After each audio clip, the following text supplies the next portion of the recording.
Саламатсыңдар ма балалар, бүгін біз бірінші сынып математика 10-шы сабақты өтетін боламыз. Видеоны көрмес алдын арнаға жазылып кет. Бірінші сынып математика 5-ке дейін санау. 5-ке дейін санайсың, қосасың және азайтасың. 10-шы сабақ 5-ке дейін тура санайық. 1, 2, 3, 4, 5 я балалар. Мына жерде де санап көрейік. Енді 5-тен тура және кері санайық. 1, 2, 3, 4, 5.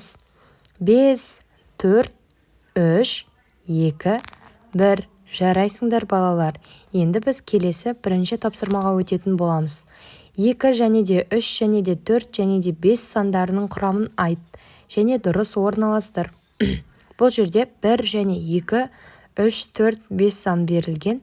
Біріншісінде 1-ге 1-ді қоссақ 2 болады, я балалар.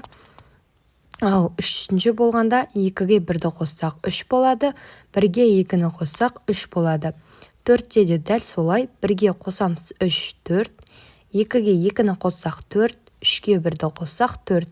Ал 5-те қалай болады? 5-те дұрыс, 4-ге 1-ді қосамыз 5 болады, 3-ге 2-ні қосамыз 5 болады, 3-ге 2-ні қоссақ 5 болады. 2-ге 3-ті қоссақ та 5 болады.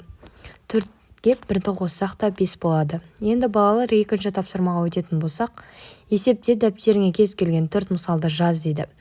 Мына жерде барлық мысал берілген. Бірінші мысал 1-ге 1-ді қосамыз 2, 2-ге қосамыз 1-ді 3 болады, 3-ге 1-ді қосамыз 4 болады, 4-ге 1-ді қосамыз 5 болады, 1-ге 2-ні қосамыз 3 болады, 2-ге 2-ні қоссақ 4 болады, 3-ге 2-ні қоссақ 5 болады, е? Жарайсыңдар балалар. Енді 1-ге қосамыз 3, 4, 2-ге қосамыз 3 теңі 5 болады. Ал 1-ге 4-ті қоссақ әрине 5 болады. Енді осылар дәптерлеріңе жазып алыңдар балалар. Ал бұл жерде минус дәл солай, бірақ минуспен болады. Енді балалар, үшінші тапсырма сурет бойынша мысалдар құрастыр және де жаз деген. Бұл жерде біріншісіне 4-ге қосамыз 1-ді 5 болады. 2-ге 1-ді қосамыз 4 деп жазамыз, жауабы 5 болады. Балалар, байқасаңдар, бұл жерде барлығының жауабы 5 болады. Себебі бүгін біздің өтетін тақырып 5 деген сан. 3-ге 2-ні қоссақ 5 болады, 2-ге 3-ті қоссақ 5 болады. Енді күрделі түрде қарастырып көрейік. 2-ге қосамыз 1, 3, 3-ге қосамыз 2, 5 болады. Енді 1-ге қосамыз 2, 3, 3-ге қосамыз 2, жауабы 5. Енді балалар, осының бәрін дәптерлеріңе жазып алыңдар. Енді 4-ші есеп.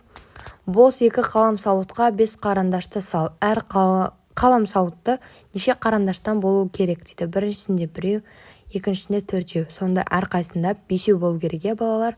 Осының дәптерлеріңе жазып алыңдар. Осымен видео аяқталды. Ұнаса лайк басып, арнаға жазылып кетіңдер. Сау болыңдар балалар.